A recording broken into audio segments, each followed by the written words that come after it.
I stood in the doorway of Lily's boutique at 7:30 on a Tuesday morning, the keys still warm in my hand, and watched my niece pin a schedule to the corkboard behind the register. My name wasn't on it. "You're not on the schedule anymore, Aunt Helen," Amber said without turning around. She was 29, sharp-featured, always dressed like she was heading to a board meeting even though we sold sundresses and handmade jewelry to tourists. "Brad and I decided it's time for you to enjoy your retirement. You've earned it." I had opened this shop 42 years ago with money I saved working double shifts as a nurse. The building lease was in my name. The business registration was in my name. The bank account, the inventory, the vintage cash register I'd found at an estate sale in 1987, all mine. But my voice caught in my throat like a fishhook, and all I managed was, "We should talk about this." "There's nothing to talk about," Brad called from the stockroom. He emerged carrying a box of the silk scarves I'd spent 3 months sourcing from an artisan in Santa Fe. "These are going in the clearance bin. Nobody buys this stuff anymore." Those scarves cost $60 each. I'd sold 2 just last week. "Amber," I started, but she was already moving past me to unlock the front door, her perfume something expensive and cold, trailing behind her like a warning. "We're rebranding," she said. "Lily's boutique sounds dated. We're thinking Amber's, modern, clean, younger demographic." Lily was my daughter's name, my daughter who died at 16 in a car accident, whose memory I'd kept alive in every hand-selected item, every carefully arranged display, every customer I'd treated like family for 4 decades. But the words turned to sand in my mouth, and I just stood there, holding my keys like a stranger. That was 3 months ago. I should have spoken up that first morning. I should have reminded them that I owned 60% of this business, that Amber's 40% was a gift I'd given her 5 years ago when she said she wanted to learn the trade, wanted to carry on a legacy, that legally, morally, in every way that mattered, this was still my shop. But I didn't, because she was my sister's daughter, and my sister had called me crying, saying Amber was struggling, saying she needed purpose, saying, couldn't I help? Because saying no to family felt like admitting you didn't have any. Because I was 67 and tired. And maybe they were right. Maybe it was time to step back. That's what I told myself while I watched them paint over the soft yellow walls I'd chosen with a harsh white. While they replaced the vintage chandelier with track lighting. While they threw out the wooden shelves my late husband had built and installed floating glass ones that looked like every other boutique in every other tourist town.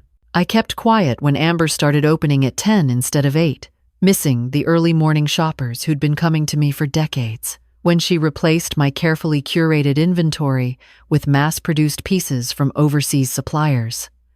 When Mrs. Chen came in looking for the handmade pottery section and left in tears because it was gone. "You're being too sentimental," Brad told me when I mentioned Mrs. Chen.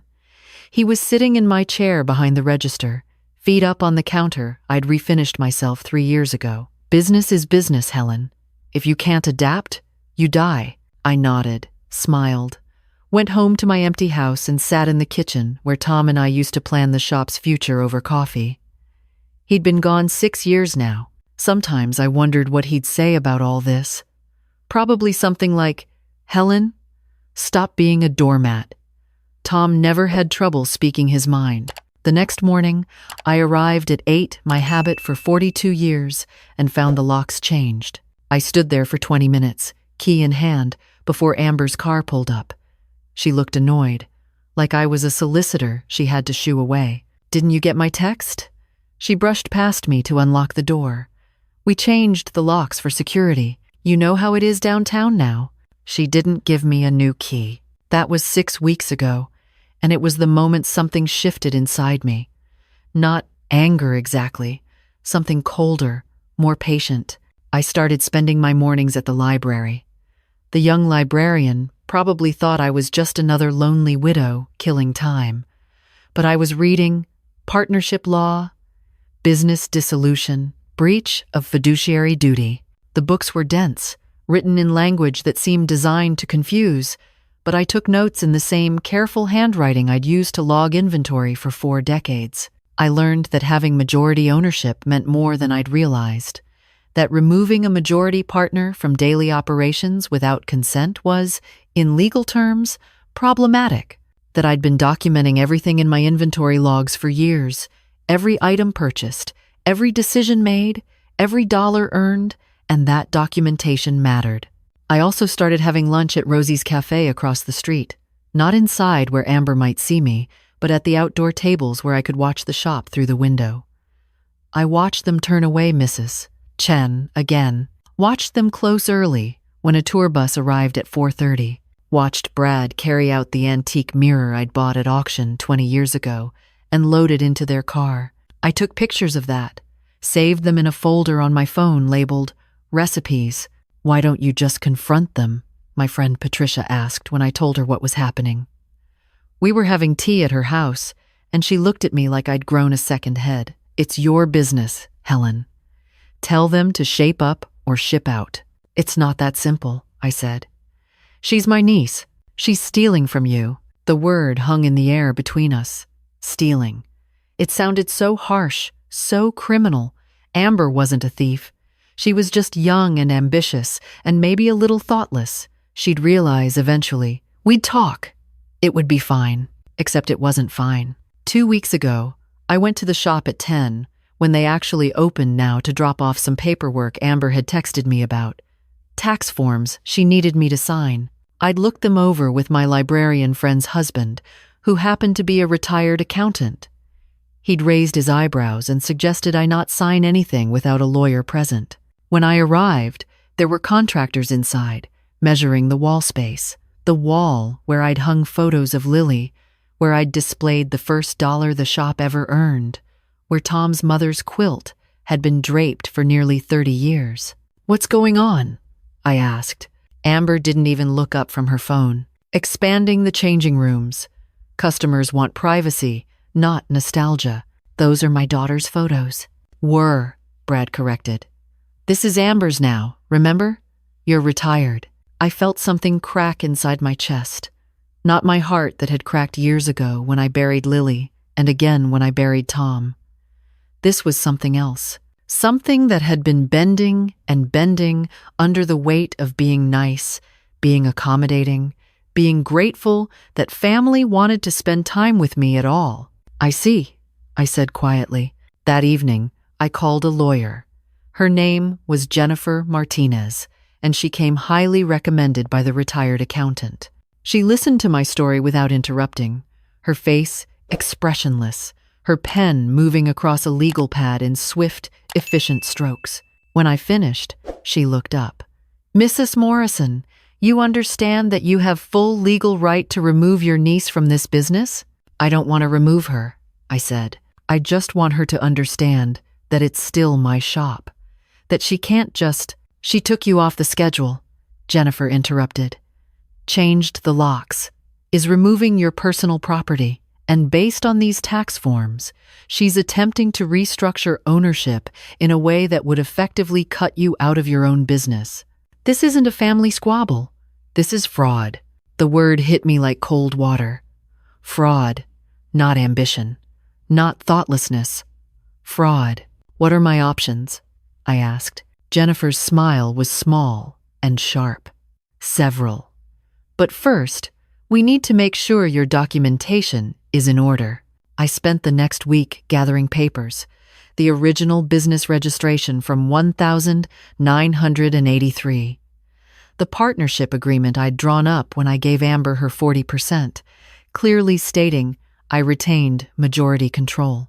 The inventory logs showing items being removed without my authorization. The photos of Brad loading my mirror into their car. The text messages where Amber referred to the shop as mine and me as retired. I also had coffee with Marcus Webb, who owned Harbor House Boutique 2 blocks down. We'd been friendly competitors for years, attending the same trade shows, referring customers to each other when we didn't have what they needed. He'd heard through the small business grapevine what was happening at Lily's. "I'm looking to expand," he told me, stirring sugar into his coffee. "I've always admired what you built, Helen. If you ever wanted to sell, just my 60%, I said. Would that interest you?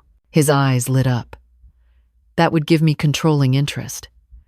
Amber couldn't stop me from restoring the shop to what it was, what it should be. That's what I was thinking. We shook hands.